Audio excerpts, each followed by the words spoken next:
Assalamualaikum warahmatullahi wabarakatuh. Alhamdulillahirabbil alamin wa bihi nasta'inu wala umuri dunya waddin. Wassalatu wassalamu ala asrofil anbiya'i wal mursalin wa ala alihi washabihi ajmain amma ba'du. Yang terhormat Bapak Mustaqim selaku dosen pengampu mata kuliah Usul Fikih, tidak lupa teman-teman yang saya sayangi dan saya banggakan. Perkenalkan, kami dari kelompok yang akan membawakan materi kias.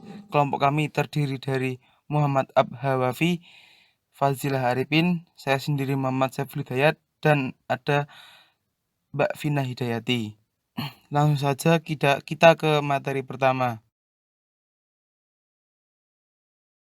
Yang pertama yaitu definisi kias. Kias secara etimologi, kata kias berasal dari kata kodaro yang berarti menghubungkan, mengukur, membandingkan sesuatu dengan semisalnya, atau dapat dikatakan mempersamakan sesuatu peristiwa yang tidak ada hukumnya dengan kejadian lain yang sudah ada hukumnya. Karena antara keduanya terdapat persamaan iliad atau alasan atau sebab-sebabnya. Dapat disimpulkan bahwa kias adalah suatu upaya seseorang mujtahid dalam menghubungkan suatu peristiwa yang tidak ada nas tentang hukumnya dengan peristiwa yang sudah ada nas hukumnya, karena terdapat persamaan iliad hukum di antara keduanya.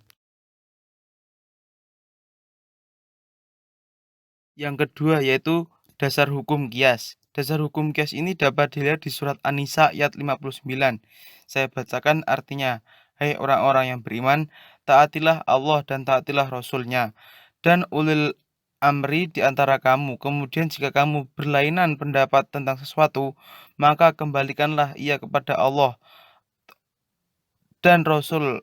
Jika kamu benar-benar beriman kepada Allah dan hari kemudian, yang demikian itu lebih utama bagimu dan lebih baik akibatnya.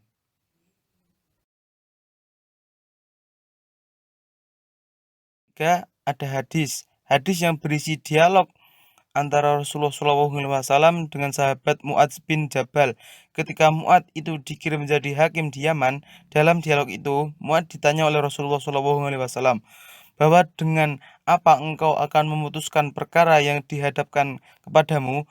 Kemudian Mu'adz menjawabnya dengan mengatakan bahwa ia akan memutuskan hukuman dengan berdasarkan kitab Allah atau Al-Quran, dan jika tidak didapatkan dalam kitab Allah, ia putuskan berdasarkan sunnah Rasulullah SAW, dan seterusnya dengan hasil ijtihadnya sendiri. Jika hukum suatu masalah tidak ditemukan dalam dua sumber hukum tersebut.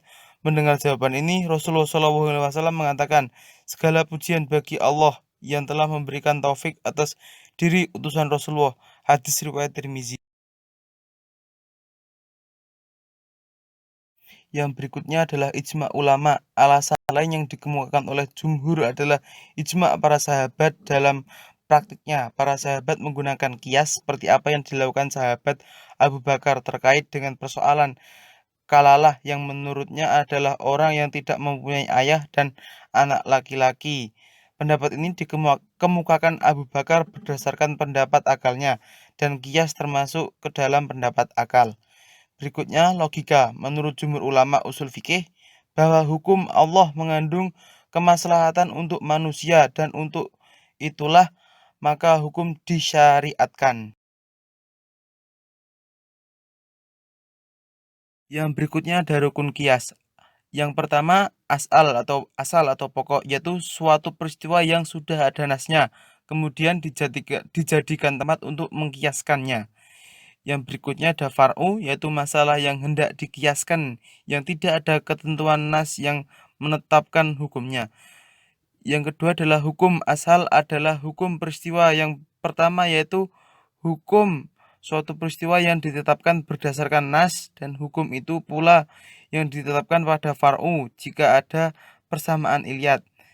Yang berikutnya, iliad adalah sifat dasar dari suatu perkara yang dan di atasnya dibina hukumnya, dan dengan diketahui adanya hukum itu pada furu'.